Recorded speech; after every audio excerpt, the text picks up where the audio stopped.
안녕하세요. 평강침례교회 골방 성경입니다. 자, 오늘은 골방 42주 3차 땅끝 전도. 우리 해당 성경은 사도행전 19장부터 21장 그리고 고린도전서 이렇게 보도록 하겠습니다. 자, 여러분 아시는 대로 골방 성경은 성경을 1년에 한 번 보게 돼 있죠. 창세기로 시작해서 1월 달에 12월 달에 계시록까지 갑니다.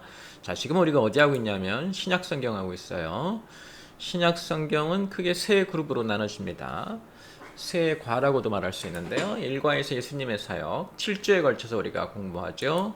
2과에서 교회의 사역, 역시 7주에 걸쳐서 공부합니다. 지금 우리가 교회 사역하고 있는 중입니다. 자, 예수님의 사역과 그 사역을 이어받은 교회 사역 이후에 신약 성경의 가르침이라고 해서 5주에 걸쳐서 로마서, 히브리서 등 일반 서신을 우리가 같이 공부하게 될 것입니다. 자, 오늘은 교회의 사역 2과인데요. 2과에서 자, 교회 사역은 또 7주로 나눠지죠. 교회 시작, 행일팔 비전, 사도행전이 시작되면서 교회가 시작이 됩니다.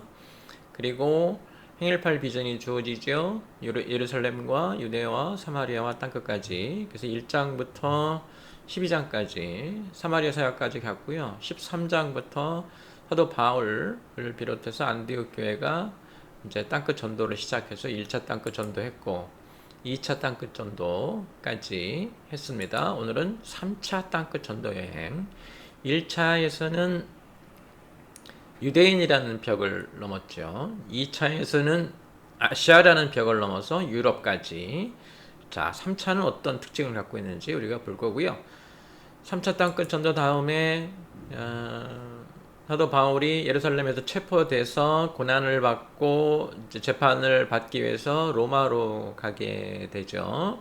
역시 예수님과 그 좀 일정이 좀 비슷한 면이 좀 있습니다. 그리고 로마의 감옥에서 가택연금이죠. 감옥에서 편지를 보냈고 이제 끝으로는 바울의 목회 서신을 통해서 자기를 이어서 목회를 하는 젊은 목회자들에게 당부의 말 이렇게 해서 이제 교회 사역을 마무리하는데 자 오늘은 3차 땅끝 전도 시간은 이제 서기 53년부터 58년까지를 우리가 땅끝 전도의 기간으로 봅니다. 공간을 보면 소아시아죠. 이제 안디옥에서 위로 걸어 올라갔어요. 에베소에서 주로 오래 머물렀고요. 거의 2년 정도 머물렀습니다. 유럽까지 넘어가서 자기가 세웠던 교회들을 돌아보고 오죠. 자, 지도로 보면 지금 우리가 교회의 사역은 행일팔 비전으로 보고 있는데요. 예수님이 하늘로 가시면서 성령이 임하시면 권능을 받고 예루살렘과 유대와 사마리아와 땅끝 여기 땅끝은 이제 전 세계를 말합니다. 이제 이렇게 사역이 이어지고 3차 땅끝 전도에서는 안디옥에서 출발해서 이렇게 에베소에서 좀 오래 머물렀고요. 아소에 갔다가 이렇게 고린도까지 빌립보, 밀레도, 루기아 다시 예루살렘으로 돌아오는데 이제 이 부분에서 이제 사도 바울이 고별 설교를 하게 되는 부분이고 예루살렘에 돌아왔을 때 여기서 체포가 되기도 하죠. 이렇게 보시면은 지금 우리가 3차 땅끝 전도 여행의 공간적 배경을 좀 볼 수 있고요. 자, 이제 사회적 배경을 좀 봐야 되는데요. 지금 안디옥 교회가 사도 바울을 보낸 지도 시간이 꽤 됐죠. 15년에서 20년 정도. 네. 그러니까 바울의 땅끝 사역이 열매를 맺어가면서 가장 큰 문제가 유대인들의 위협이었어요.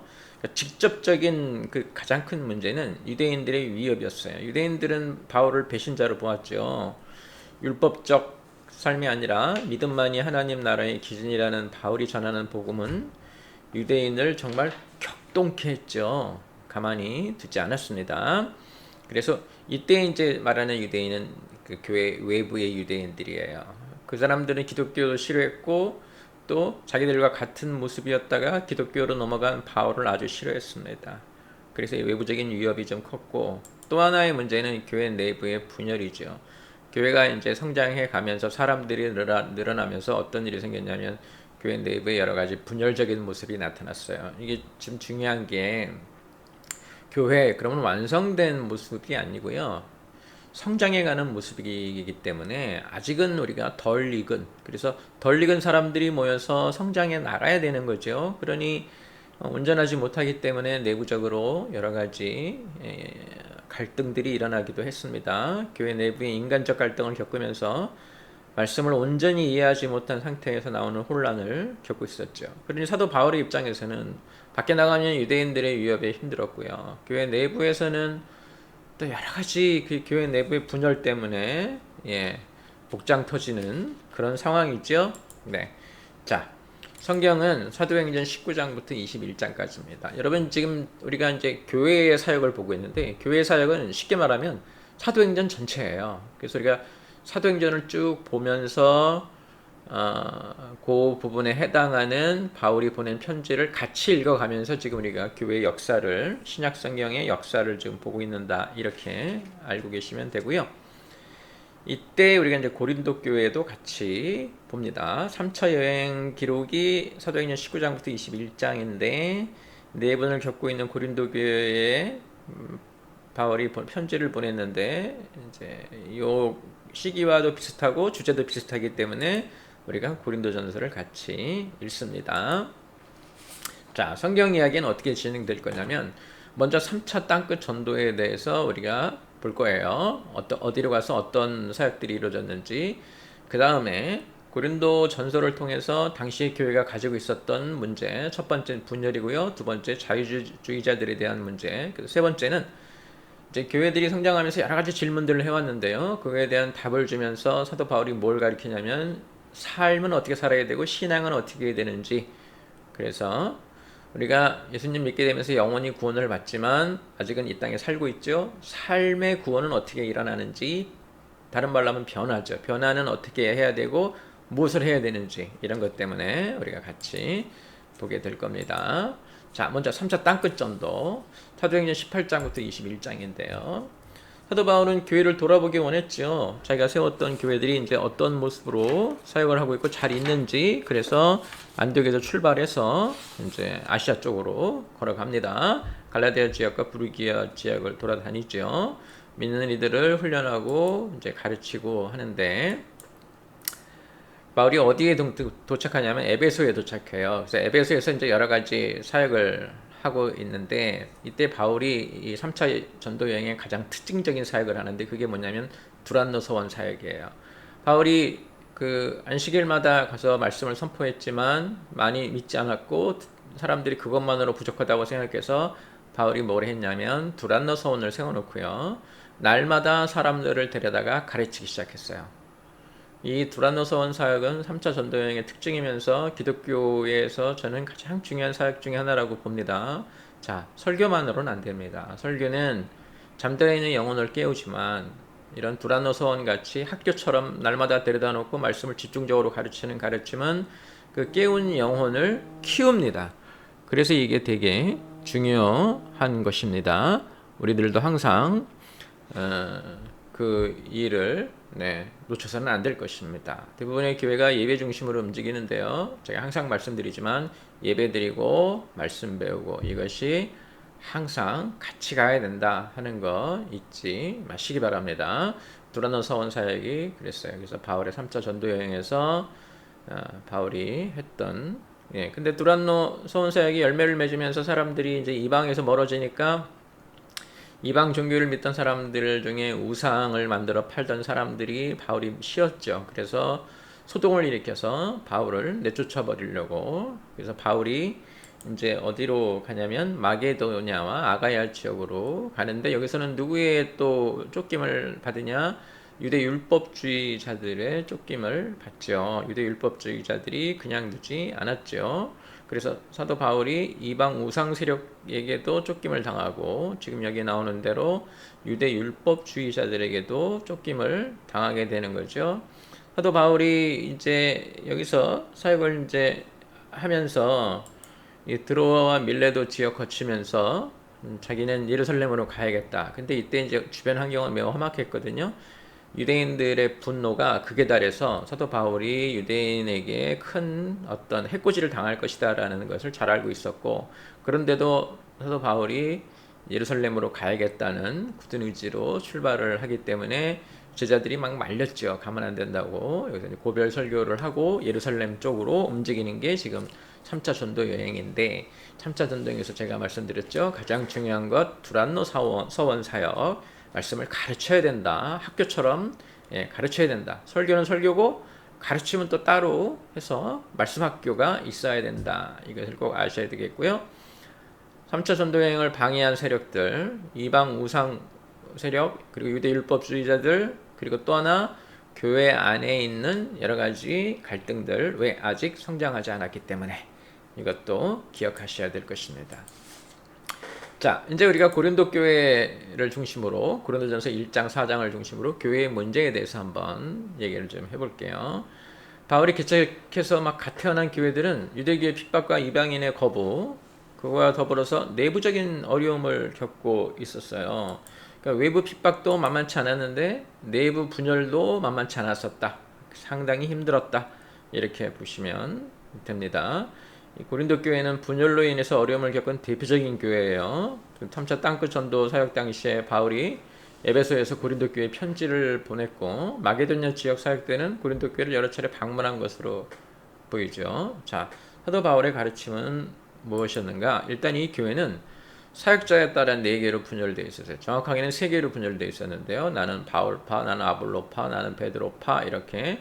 네, 이런 분열된 싸움을 싫어한 사람들이 나는 아무에게도 속하지 않았다 해서 나는 예수님파. 여기서 4개로 분열이 돼서 이제 어려움을 겪게 되죠. 사도 바울은 이것의 원인으로 너희들이 아직도 육신에 속해 있다. 변화되지 않았다. 자기 욕심에 사로잡혀서 시기와 분쟁에 사로잡혀 있다. 이제 이렇게 하는 거죠. 그래서 우리가 이것을 좀 지켜봐야 됩니다. 어떤 일이 있었는지. 이들에게 이제 사도 바울은 세상의 지혜, 그러니까 내가 더 잘났다, 너희보다 내가 더 나은 사람이다라는 세상의 지혜를 따르지 말고 영적 지혜, 하늘의 지혜를 따라야 되는데, 하늘의 지혜는 뭔가 십자가를 통한 자기 희생, 그것이 중심이죠. 자기를 낮추라는 말이죠. 그래서 이것을 하늘의 중심, 십자가 중심으로 해야 된다 하는 것이고, 사람들로는 너희들은 하나님의 성전이고 이를 맡긴 자, 믿는 자에게 구할 것은 충성이라고 하면서 이렇게 분열을 극복하라고 말을 하죠. 자, 이제 대부분의 사람들이 그 초대교회에 대한 환상이 많은데요. 초대교회는 여러 가지 문제를 갖고 있었어요. 우리와 똑같아요. 그때의 사람들이 우리보다 더 좋거나 그런 건 아니에요. 제가 왜 이 얘기를 하냐면, 교회는 무조건 사람들이 모여요. 예수님 믿고 신앙 고백을 한다고 해도 삶이 바로 변한 건 아니기 때문에 옛 성품, 옛 것을 벗어버리지 못하고 계속 갖고 있기 때문에 교회 내에서 여러 가지 세상적인 일들 때문에 어려워하죠. 그 중에 이제 시기와 분쟁, 또 목회자를 따르면서 분파주의, 이런 것들이 이제 문제가 됐는데요. 그때나 지금이나 다르지 않습니다. 그래서 교회를 다니시면 이런 것을 대비하거나 예상하셔야 돼요. 여러분, 교회 오는 게 천사들에게 오는 게 아니에요. 조금 전까지 바로 나는 악마였다고 주장한 사람들이에요. 그 사람들이 이제 변하기 시작하는 거예요. 그게 습관들이 남아있기 때문에 계속해서 그런 어려움에 처해요. 교회 와가지고 서운하니 뭐 이런 말 하지 마세요. 기대하지 마세요. 아직 우리는 다 육신에 속해 있고 어려요. 이걸 이겨내야 되는 것이 교회고, 그래서 힘들어도 모여서 성장하는 것이 더 중요합니다. 자, 두 번째 이제 문제가 이 자유주의자들의 문제인데요. 고린도전서 5장에서 6장에 이제 그 사도 바울이 좀 설명을 해 두었고, 그들에게 권하는 권면도 있는데, 이 사람들은 어떤 사람들이냐면 방탕한 생활을 했어요. 일단 고린도 도시 자체가 항구 도시였기 때문에 여러 가지 문화가 섞이면서 방탕했고요. 이 사람들이 주장하는 것은 그리스도를 믿으면서 영적으로 구원받았기 때문에 율법에서 벗어나 무엇을 얻었다? 자유를 얻었다 라고 생각해서 우리는 무엇이든지 가능하다 해서 음행도 저질렀어요. 그리고 나는 이미 구원받은 사람이기 때문에 내가 육체적으로 무슨 짓을 해도 그런 잘못들이 내 구원을 무효화시킬 수 없다. 그러니 나는 이렇게 해도 된다. 이런 식의 생각을 하고 있어서 이 사람들을 우리가 뭐라고 부르냐면 자유주의자들이라고 그래요. 여러분, 이제 지난주에 갈라디아서에 나타난 갈라디아 교회에 보낸 편지를 통해서 너희가 자유를 얻었다라는 말을 들었잖아요. 그래서 이 사람들은 이제 우리가 자유주의자라고 하는데요. 한마디로 말하면 잘못된 자유죠. 우리가 얻은 자유는 율법으로부터의 자유죠. 죄 짓는 자유가 아니에요. 근데 사람들은 이 자유를 죄까지 지어도 괜찮은 자유로 이렇게 만들어버린 것이죠. 그래서 사도 바울이 이제 이 사람들에게 우리 몸이 하나님의 성전인 걸 알지 못하느냐, 그래서 성결하게 살라, 그런 것을 하지 말아라, 이렇게 방탕한 짓을 하면서까지 나는 구원받은 자라, 이렇게 하는 것에 이제 사도 바울이 그들을 고쳐주는 거죠. 중요한 건 자유가 죄 짓는 자유가 아니라 순종하는 자유, 사랑하는 자유, 복종하는 자유, 이런 것이죠. 이런 것을 우리가 잊지 말아야 할 것입니다. 자, 그 다음에 이제 교회와 삶에 대한 가르침이 고린도서 7장부터 16장까지 이어지는데요. 고린도 교회가 여러 가지 질문을 했죠. 예수님의 십자가로 구원을 얻은 영혼들이 이제 영으로 새로 태어난 사람들인데, 그 깨어난 영으로 이 땅에서 살아야 하기 때문에, 자, 이 땅은 세상 권세는 사탄이 지고 있는데 우리는 영으로 새로 태어나서 하나님의 사람으로 살고 있죠. 계속해서 갈등이 일어날 수밖에 없고요. 어려움이 올 수밖에 없죠. 그것에 대한 문제. 그래서 또 사도 바울이 거기 정착해서 사역을 하고 있는 게 아니라 여기저기 다니기 때문에 자기들 스스로 해결해야 되는데 자기들 스스로 해결할 수 없으니까 사도 바울에게 편지를 통해서 물어보기도 하고 그랬죠. 그래서 우리가 이 사도 바울의 7장부터 16장의 이 가르침을 삶의 구원, 영혼의 구원은 예수 그리스도를 통해서 받고요. 삶의 구원 또는 성화라고 하는데 그것에 대한 얘기를 좀 하는데, 이제 먼저 이 결혼에 대한 그 질문에 답을 해주죠. 독신으로 있는 것도 좋고 자신의 그런 어떤 욕망을 참지 못한다면 결혼하는 것도 좋다. 그래서 모두를 권유하죠. 이 성경에 나와 있는 말 중에 독특한 말이에요. 권유. 반드시 이래야 된다는 게 아니라 네가 선택해서 하라 하는 말이죠. 그러니까 사실은 결혼해 사는 모습이거나 혼자 사는 모습이거나 그것이 어떤 제된 모습일 수는 없고 그 내용, 어떻게 살고 있느냐가 더 중요하다, 이런 얘기를 하는 것이라고 볼 수 있습니다. 신앙인의 판단에 맡긴다는 것이죠. 이것도 저것도 각자의 삶의 자리와 삶의 소망에 따라 결정할 수 있다는 것. 그래서 이거를 좀 잘 우리가 이해해야 될 것이고요. 또 이제 우상 앞에 놓인 고기에 대한 질문도 했죠. 이제 보통 시장에서 팔리고 있는 고기는 우상 앞에 놓였던, 그러니까 다른 그런 우상 숭배 예배에 놓였던 고기인데 먹어도 되겠는가? 사도 바울의 답변은 먹어도 되죠. 왜? 너희들이 그 우상이라고 하는데 실제로는 아무것도 없는 허상 아니냐? 그렇게 허상 앞에 갖다 놓은 고기, 허상 앞에 받쳐진 고기를 너희들이 먹는다고 너희를 변화시키겠느냐? 그러니까 우리 그리스도의 보혈로 새롭게 된 우리가 아무것도 아닌 허상 앞에 놓인 고기를 먹었다고 우리가 변화되자 어떻게 무슨 저주를 받거나 그러지 않는다, 이렇게 말을 하는 것이죠. 여러분들 이거 잘 보시기 바랍니다. 제가 이제 가끔 농담처럼 하는 얘기가, 명절이나 제사에 가면은 이제 기독교인들은 이렇게 절을 안 하죠. 성경에 절하지 말라. 그때 그 절이 그 육신적인 절은 아닌데 그런 조상 숭배하지 말라는 얘기인데, 이제 하여튼 우리는 눈에 띄는 거는 절은 하지 말아라.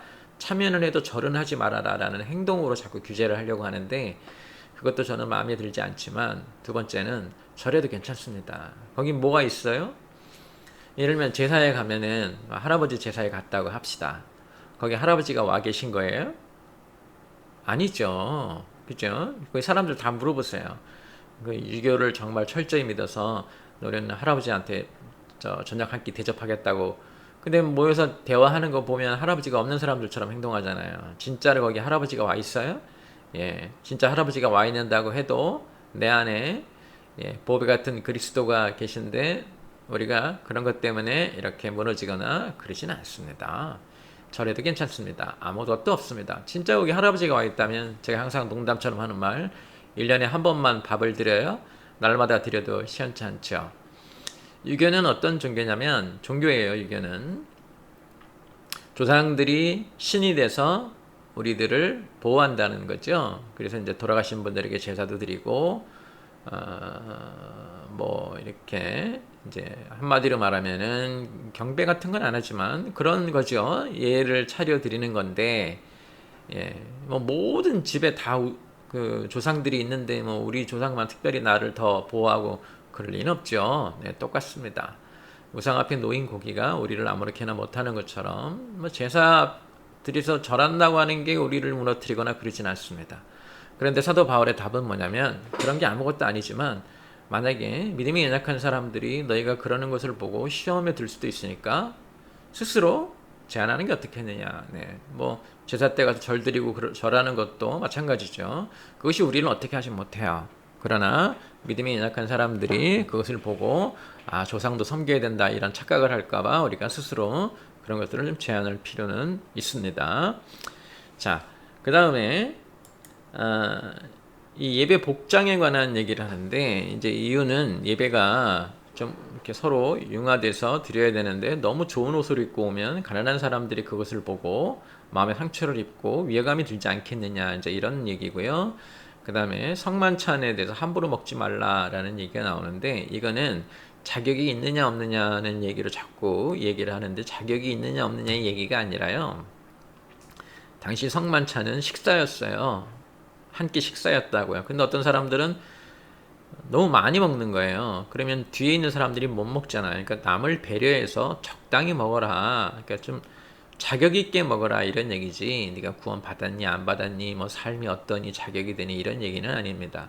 그 다음에 이제 은사에 대한 얘기를 해주죠. 여러 가지 은사가 있는데 그 은사별로 다 하나님이 주신 것이고 하나님이 주신 것이고 그래서 다 소중한 것이고 각자 쓰임이 있다. 그리고 은사는 반드시 어떻게 교회의 덕을 세우거나 예배에 의해서 제어되어야 한다는 얘기를 하죠. 그래서 방언과 예언을 분리해서 설명해 주는데 방언은 하지 말라는 얘기를 하죠. 모임 예배, 그러니까 이렇게 공중 예배에서 방언을 하지 말고 예언을 하도록 하라라는 얘기인데 왜 그러냐면 방언은 다른 사람은 못 알아듣는 나만의 말이에요. 내가 하나님께 하는 말이죠. 근데 예배 시간에 크게 말해버리면 다른 사람은 아무도 못 알아듣고 나와 하나님만 알아듣기 때문에 공적 예배에, 공중 예배에 어울리지 않아요. 그래서 공중 예배 때는 방언하지 말라는 얘기가 나온 거고요. 예언은 뭐냐면 미래에 대한 얘기가 아니라 하나님에 대한 설교예요. 하나님에 대한 설교는 모든 사람이 들어서 덕이 되고 은혜를 받고 하나님의 가르침을 듣는 것이기 때문에 하라고 하는 거예요.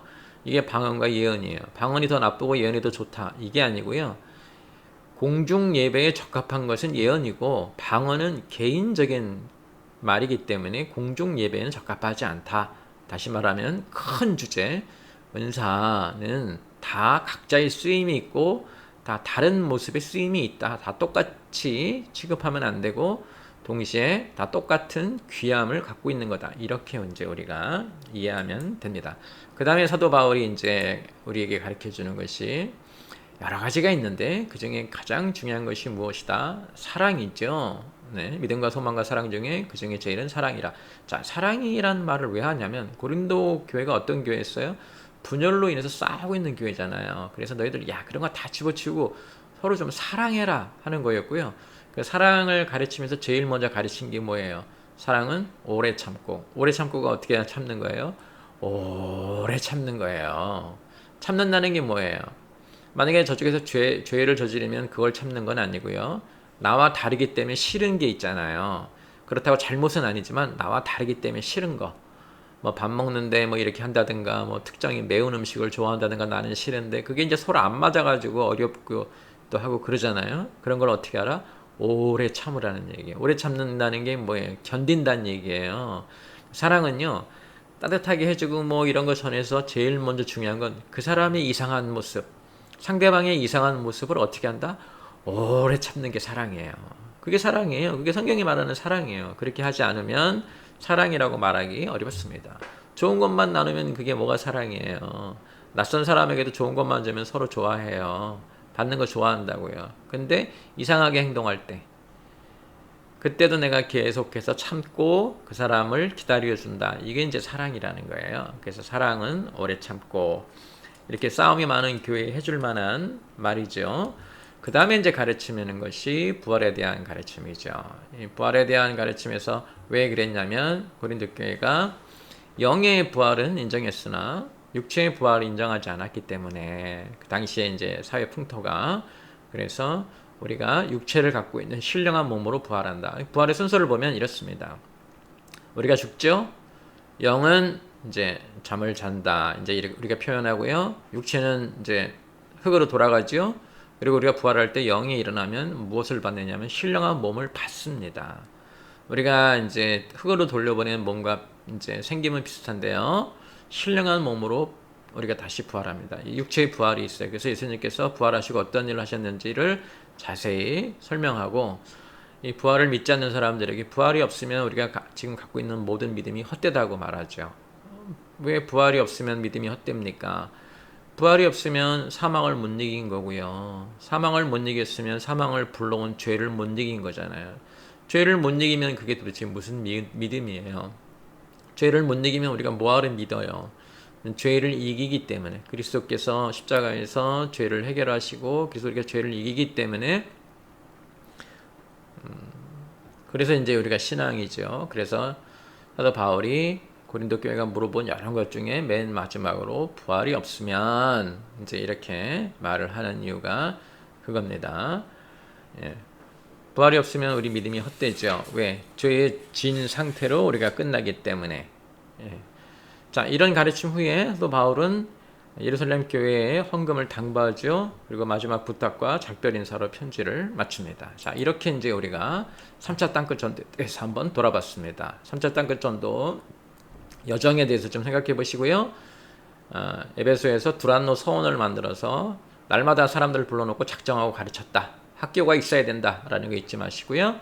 고린도 교회를 통해서 초대교회가 어땠다? 분열되어 있었다. 여러 가지 문제가 있었다. 그때나 지금이나 덜 성숙한 그리고 아직 육신에 매여 있는 사람들 때문에 교회 내에 여러 분열의 모습이 있었고 그것은 교만이고 옛사람의 모습이다. 또 하나 교회 내에 하나님이 주신 가르침을 잘못 이해해서 자유를 얻었다고 했더니 율법에서 자유만 얻은 게 아니라 죄 짓는 자유도 있는 것처럼 착각하는 사람들. 이래서 가르침이 중요한 거예요. 그냥 자유를 얻었다 이 말만 들으면 야 무엇이든지 해도 된다 이렇게 생각하잖아요. 그래서 우리가 3차 전도 여행에서 보여준 에베소에서 두란노 서원 같은 그런 학교가 정말 중요하게 생각해야 되고요. 삶과 신앙에 대해서 이제 가르쳐 주죠. 결혼에 관한 문제, 우상에 바쳐진 고기에 관한 문제, 예배 드릴 때의 복장에 관한 문제, 뭐 이런 것들 다 보여주고 서로 사랑하라는 말씀 또 우리에게 있고 은사, 예배 드릴 때 은사를 어떻게 해야 되는 건가, 무엇이 더 중요한 것인가, 은사의 특징들은 무엇인가 하는 것도 우리가 좀 이해를 해야 되고요. 그 다음에 부활에 관한 것들 이렇게 여러 가지 살아가면서 어떤 일을 해야 되는지 어떤 모습으로 이 세상을 헤쳐나가야 되는지 이런 것에 대한 가르침이 같이 있다는 거 잊지 마시고요. 3차 전도여행 두란노 서원 기억하시면서 여러분 성경 읽으시면서 많은 은혜 받으시기를 주님의 이름으로 축원합니다.